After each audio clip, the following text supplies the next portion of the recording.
What's up guys, Tommy Bowyer here from Movie Rewind, and today we will be reviewing Mary Queen of Scots. So without further ado, let's get into it. Mary Queen of Scots tells the story of Mary Queen of Scots, a Scottish queen which was sent off to marry the French heir to the throne when she was young. She returned after her husband out there died to Scotland. The only problem was that she was a Catholic queen, and Scotland at this time had a lot of Protestants which really weren't happy with having a Catholic as their queen.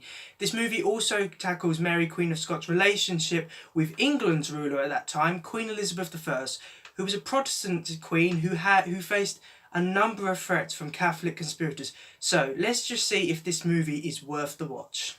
So I think the first thing to talk about with this movie is that the acting is really good. They have the likes of Margot Robbie and David Tennant in this movie, and they give superb performances. That's one thing I can't fault this movie on.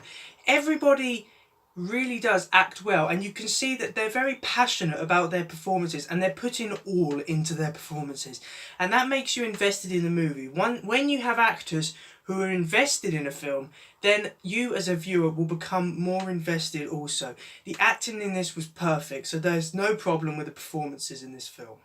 Another thing which I enjoyed about the movie is the actual work that went into the production.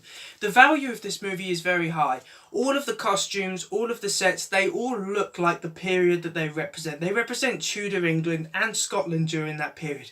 So I liked that. The production value was very high, and I think with a historical film like this, I said it in my Stan Nolly review, the main thing they need to get right is they need to make sure that they get the production right. They need to make you feel that this is the place, what you're watching.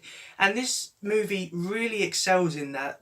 The production values, the set designs, the costume designs, everything about the production makes you feel like this is the gritty Tudor period which we are looking at, and it was done really well. I really enjoyed that in this film. Now, if they were the positives of the movie, the rest of the movie has largely negatives. Now, there are some problems with the writing and the story in this movie, but I don't think that they're the massive problem. I feel that the problem is the pacing in this movie. The pacing, in my personal opinion, is all over the place. You have some scenes which take ages to happen, and it feels like nothing's really happening. The movie becomes dull. Then all of a sudden, we cut 20 years, which doesn't really make sense. 1 minute, now Mary Queen of Scots is pregnant in this movie, and she's pregnant for about 45 minutes, I would say. Then, once she has the baby's like 3 years old in 15 minutes.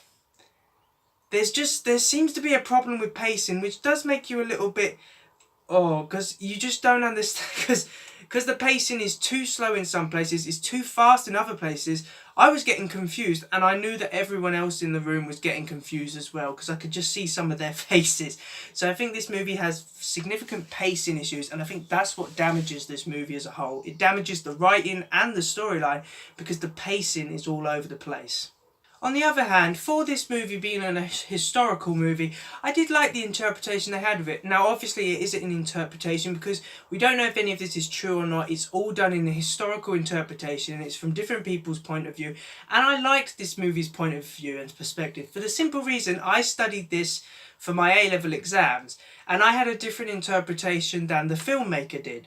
So I really enjoyed seeing their perspective presented on the screen, and to be honest, this movie isn't that bad. It does have some pacing issues, yes, but the acting is really good, and the production design is really good as well, and I think it's a really good historical movie, and I would recommend the watch. So in conclusion, Mary Queen of Scots is strongly acted and the production values are high. The only problem I have with it, which I feel lets it down, is that the pacing is all over the place. And that is why Mary Queen of Scots gets a 6 out of 10. So thanks for watching, guys. I really do hope that you enjoyed this movie review. Please remember to like, comment and subscribe in order to get great and maybe even improved quality content in the future. And I will see you in another one. See ya!